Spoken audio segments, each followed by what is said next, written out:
As we go into the new year, I think it's important that we talk about how we can stop wasting our life, obviously, and improve and meet all of our goals, but without hustle culture. We do not want to burn out. We are in it for the long game. We want to be sustainable. So let's talk about that. If that's something you're interested in learning about, stay on. Let's talk about it. So I'm going to go through a couple ways that you can do this, and I'm also going to give anecdotes and examples.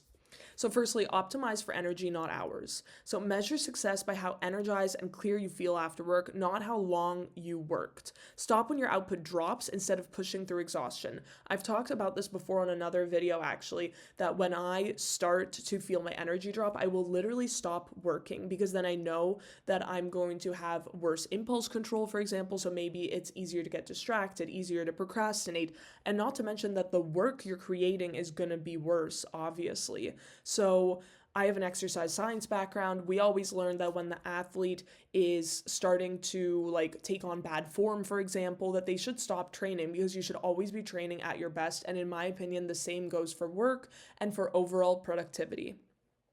Secondly, build systems that replace willpower. So use simple routines, templates, and defaults so progress happens automatically.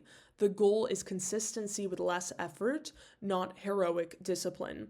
I have also talked about that before in the sense that I like systems, I like SOPs. Even in my personal life, I think that those are extremely helpful. Why would you have all of these thoughts and ideas and routines bouncing around your head when you could just have them on paper and could actually just check them off each day, and there could be a pretty little automation where it resets the next day? I mean, why not spend like an hour working on that so that every single day you can use that and feel more clear and feel more motivated with a direction and not feel all over the place. Third, work in seasons, not constant grind. Accept natural cycles of intensity and rest. Some weeks are for pushing, others are for maintaining and recovering. Both count as productive.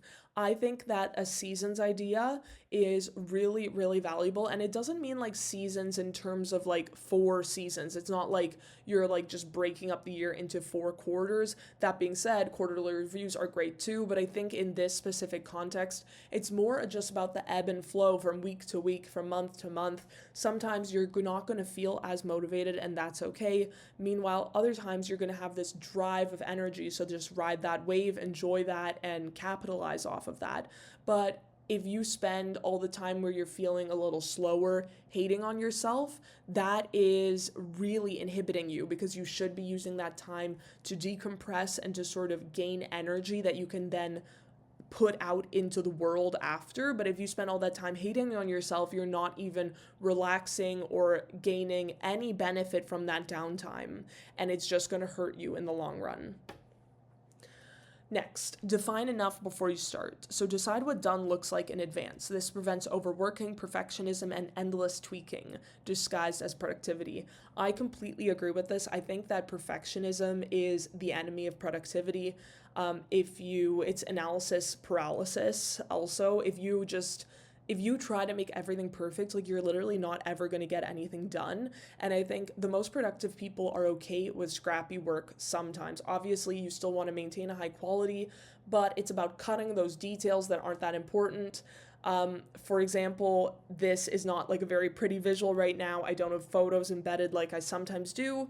I was short on time. I still wanted to make it happen. So it's about prioritizing what's important and realizing that you sometimes have to cut the pretty details.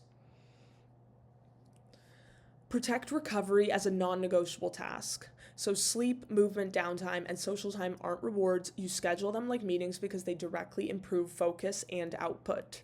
This is super important. Like, even if you work long days, exercise, nutrition, all of that is really important. You have to treat yourself like you're an athlete, even if you're not an athlete, even if you're just, an accountant or something, or only using your brain. You need to make sure that your body is in good health, your body and your mind are connected, and it is extremely important that you actually take time for yourself and take those steps to make sure that you're the best person that you can be. I think that in the past, this wasn't something that we heard about a lot, but these days, this is really, really something that people are focusing on and recognizing. Also, sleep.